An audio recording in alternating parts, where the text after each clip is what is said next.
الو سلام علیکم. استقلال به آقا خنوکه، تو دیگه چی کار داری با استقلال؟ خسته نمیرن توی قار ندادش بره، ما فقط جام آسیا هست باهان. سلام علیکم پرسپولیس. به طرفدار عزیز، چی نظری داری در مورد پرسپولیس؟ این همه جام بست نیست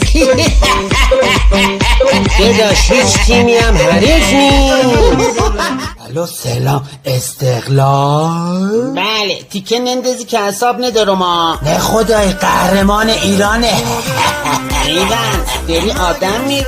الو سلام علیکم پرسپولیس. به الو سلامی، چیکار داری با پرسپولیس؟ همه تیما کردن جلوت خیس چاره جزی نیست. سلام استقلال. بفرمایید طرف